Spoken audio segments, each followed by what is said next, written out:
On today's show, FanDuel betting favorites for the Most Improved Player of the Year award going into this next NBA season. What can Cade Cunningham do to win the award for the Detroit Pistons?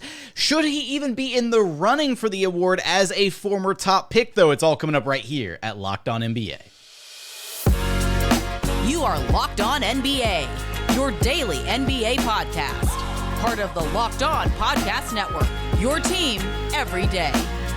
What's up and welcome to another edition of Locked On NBA, the biggest stories with the local experts. I'm your host, Jackson Gatlin, also host of Locked On Rockets right here on the Locked On Podcast Network, your team every day. Now, today's episode is brought to you by FanDuel. Snap into the action this NFL season with FanDuel, America's #1 sportsbook, because right now, new customers get $200 in bonus bets guaranteed when you place a $5 bet. That's just $5 to get $200 in bonus bets, win or lose. If you've been thinking about joining FanDuel, there's no better time to get in on the action than right now. The app is so easy to use. There's a wide range of betting options, including spreads, player props, over-unders, and so much more. Right now, you can go take a look at the outright betting favorites for Super Bowl 58 after week 2 of NFL action. Kansas City Chiefs standing strong at plus 600 to win it all this season. The 49ers plus 700. Eagles at plus 750, and rounding at the top 5, you have the Dallas Cowboys at plus 850 to win the Super Bowl, and the Baltimore Ravens at plus 1,000. So for all those odds and more, be sure to visit FanDuel.com/lockedon and kick off the NFL season strong. FanDuel, official partner of the NFL. Joining us now is the host of Locked On Pistons, Ku Khahil. You can track down wherever you listen to your podcasts and on YouTube. Just search Locked On Pistons. Here to discuss the FanDuel favorites for Most Improved Player of the Year this upcoming NBA season. Now, Ku, leading the top of the pack, Mikal Bridges at plus 750 to win this award, but right behind him, none other than Detroit Pistons star Cade Cunningham, plus 1,300. Rest of this list, we'll just go through a couple of the other names here at the top of the pack. We got Austin Reeves, plus 1,400 to win the award, Tyrese Maxey, plus 1,500, and Scotty Barnes bringing up the rear of the top 5 at plus 1,700 to walk away as this next NBA season's Most Improved Player. So let's start right there. Should Cade Cunningham be more of a favorite over Mikal Bridges, as far as the odds go? I'm actually wondering, let me ask you this real quick. Do you believe a first overall pick should be able to be Most Improved Player of the Year? I'm so glad you bring that up, Ku, because I actually don't. I think it's the idea of top picks, like former top picks being in the conversation for Most Improved Player is such a weird concept to me. I don't think that they should be in the conversation. Do you? So a few years ago, I agreed with you that shouldn't be what the Most Improved Player of the Year award should be about. But if you look at the previous Most Improved Player of the Years, it looks like they've kind of gone away from the guy who was borderline NBA player. Okay, now is a really good player, or rotational player who became a really good starter, that kind of thing. They've been going towards the guy who maybe are already a good player but made another jump. So a few years ago, I would have agreed with you, but now I think he has a chance. Even though, if you had to ask me what I would prefer the Most Improved Player of the Year be about, it would be more so about a guy who was kind of like a borderline NBA player, wasn't very good, and then just made a jump. That's what I would want the Most Improved Player of the Year award to be, but I don't think that's what it is anymore. So yeah, I think Cade has a chance. That's kind of always how I've envisioned the award, right? A borderline guy makes a jump. Now, it's understandable if you have a guy who's maybe I don't want to say borderline NBA player, but maybe he's a role player, that kind of thing, and he takes a jump into superstardom or becomes an all-star. I think that warrants the Most Improved Player award as well, right? You saw Giannis take the insane jump. You saw Lauri Markkanen take the jump last year even, right? Became an all-star. I think those jumps kind of make sense, but then you look at when Ja Morant won the award and stuff and it's I don't know, that part kind of rubs me the wrong way. So maybe I'll come around to your line of thinking this year. Mikal Bridges winning it would kind of make sense because, right, he was, elite role player with Phoenix, goes to Brooklyn, has a much bigger role now, more opportunity, starts to showcase his skills a little bit more. If he puts up, 25, 6 and 5 the entire NBA season on good efficiency, then as the number one option, then yeah, he should probably walk away with the award. Let me ask you this then. How does Cade Cunningham win this award? What does he have to do to win the award this next season? Well, he needs to be healthy for the entire season. That's first. I'm not too concerned about his health. I know some of the biggest talk around him has been about, we need to see a full season from him. I don't think he's injury prone. I think last year the team wasn't very good. he had been dealing with this issue since high school. So they were like, you know what, let's go ahead and get this out the way now, get it fixed up, and then you'll be back next year. I don't think he's injury prone. He played a lot of their games rookie year outside the beginning of the season when he sprained his ankle in training camp. Outside of that, he was healthy. I don't think he's injury prone, but yeah, he'd need to play the full season or close to it. But secondly, I think the team would have to not be like trash. Like they would have to like not be just awful. They need to be like at least in competition for the play-in and probably make the play-in. Cade himself, I think maybe most improved player of the year. You don't need to have as much team success, but yeah, they can't be like worst team in the league again.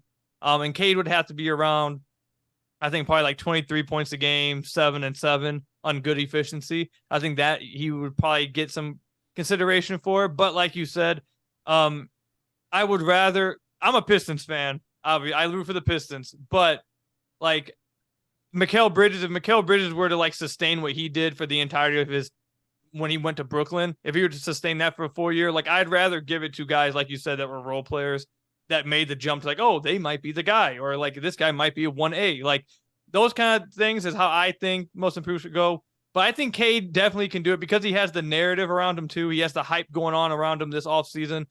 And I think he's going to absolutely ball out this season. So how I previously thought about most improved player of the year doesn't matter anymore. I think it's a new line of thinking. I think Cade's going to be so good this year that he actually probably will win it.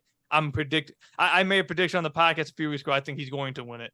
I think he's going to be that good this year. Okay. So, unless they decide to go the route of, role player that takes the kind of jump, I think Cade's going to be so good this year that, yeah, if they don't care about that stuff, he may win it.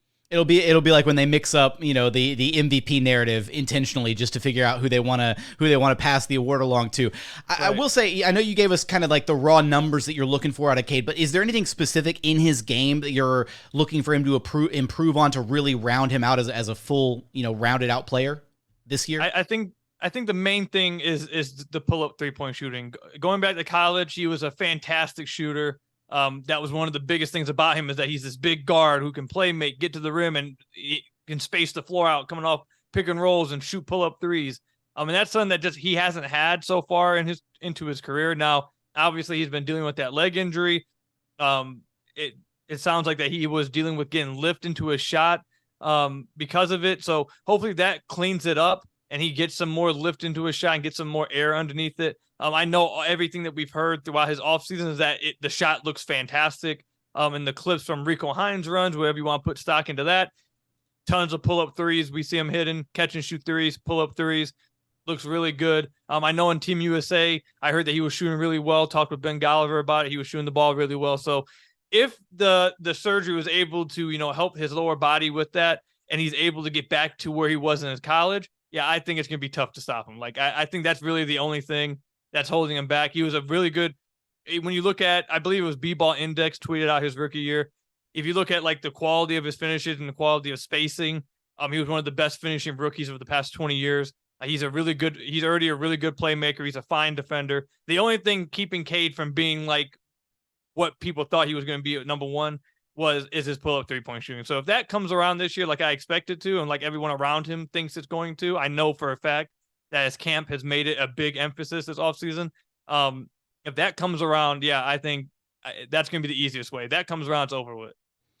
I know we both already kind of shared our arguments for Mikal Bridges in this regard, and he is the favorite currently at plus 750 to win the award, just a little bit ahead of Cade Cunningham at plus 1300. But who feels like the biggest threat to win the award for Cade? Be it, maybe they're ready to take a leap or the narrative surrounding them. Out of some of the other names on this list, again, you got Reeves, Maxey, Scotty Barnes, maybe a dark horse guy who could jump into the conversation.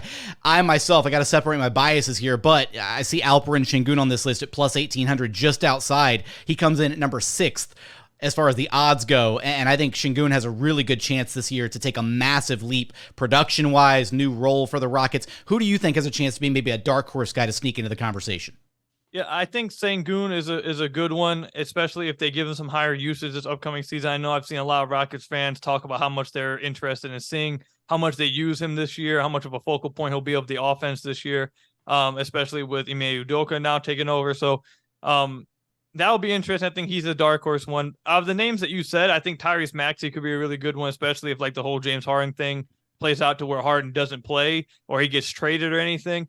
something like that, I think Tyrese Maxey would be probably a really good one to take a chance on. He's going to have a higher usage. He's already a really good player. But if James Harden leaves town, he's basically going to be number 2 now. And they're going to need him to take that role if they want to be in contention with Joel Embiid still. So that kind of depends on the James Harden news on what they'd want to do with him. But Maxey would be the one I'd pick because I think Harden either is not, he's going to cause a problem in Philly or he's either going to get out of Philly. Like one of the two is going to happen. So I expect Maxey to take a pretty big jump. I think it's too late for that, man. I think he's already caused a pretty big problem in Philly. But will Cade Cunningham be able to win the Most Improved Player of the Year award? Should he even be in the conversation? Should former top picks be a part of that conversation? You're going to have us covered for all of that and more over at Locked On Pistons. Ku, I appreciate you stopping by Locked On NBA with me.